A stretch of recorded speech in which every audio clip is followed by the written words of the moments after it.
The autumn wind swept softly through the palace gardens of Zarzuela, carrying with them the faint smell of pine and the promise of change. Princess Leonor of Spain, heir to the throne, stood near the tall cypress trees, wrapped in a woolen shawl woven by the hands of an Asturian artisan. The shawl was simple, its wool natural and its design modest, yet it bore the warmth of tradition and heritage, a reminder of Spain's enduring resilience.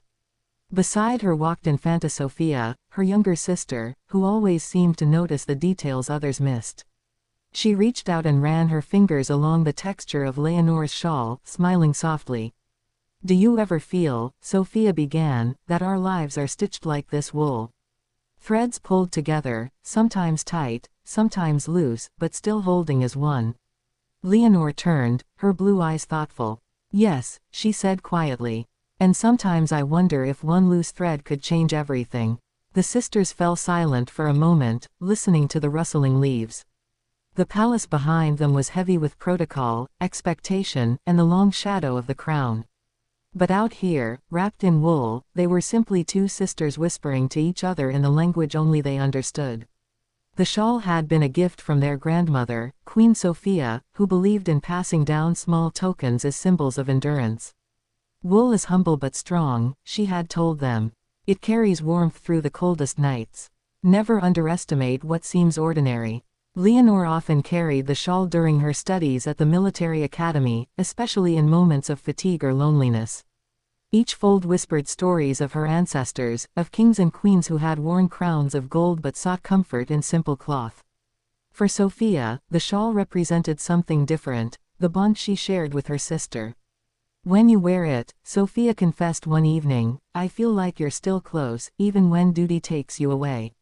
Leonor smiled at that, pulling her sister into the wool's embrace.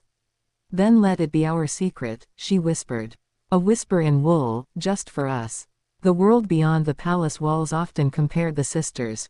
Leonor, the destined queen, carried the weight of Spain's monarchy. Sofia, the younger daughter, was seen as the shadow who followed quietly behind. But within the shawl's folds, those titles dissolved.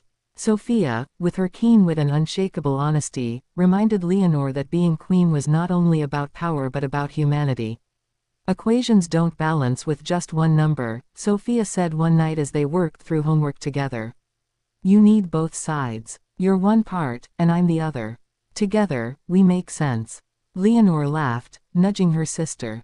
"So you're saying Spain needs us both?" "Exactly," Sofia replied with confidence. "And no equation works if one side disappears." These were the whispers no counselor or politician could hear, the truth spoken in quiet corners, the comfort of knowing that despite crowns, uniforms, and expectations, they would never be alone. One chilly November evening, the sisters were called to join their father, King Felipe VI, at a private dinner. Tension filled the dining room. The king's face was solemn, their mother, Queen Letizia, remained unusually quiet. News had reached the palace of unrest in certain regions, criticism of the monarchy rising louder than before. Leonor, as heir, was expected to address it during her upcoming public speech. "Spain will look to you," King Felipe said firmly, his gaze resting on Leonor. "Your words must steady the people." Leonor nodded, though her heart raced. She had been trained for this, yet the weight of millions of eyes felt heavier than her uniform. Later that night, as she sat with Sofia in their shared sitting room, Leonor whispered into the folds of her shawl, "What if my voice fails?" Sofia leaned closer, wrapping the wool around both of them. "Then my voice will carry you," she said softly. "A queen doesn't stand alone. Even in silence, you'll hear me." It was in that moment Leonor realized the monarchy was not only a crown on her head but the invisible threads binding her to her family, to Spain, and to Sofia most of all. The day of the speech arrived. Leonor stood before thousands, cameras flashing, her shawl folded discreetly beneath her uniform. Her words were clear, her tone calm yet resolute. She spoke of unity, resilience, and the strength of Spain's future. The applause was thunderous. But later, when the palace hall was empty, Leonor returned to her room where Sofia waited. Only there did she allow herself to release a shaky breath. "You did it," Sofia said proudly. "No," Leonor corrected, pulling the wool around them both once more. "We did it." They laughed quietly, their voices mingling with the soft rustle of the shawl. To the world, Leonor was Spain's future queen. To Sofia, she was a sister who sometimes needed reminding that even the strongest shoulders could rest. Years later, when both sisters would look back on their youth, they would remember not only ceremonies and duty, but the countless evenings when wool wrapped them in whispers. They would remember promises made in secret, laughter that carried through locked doors, and the feeling that their equation was never broken. Because in every crown there is weight, but in every whisper there is strength.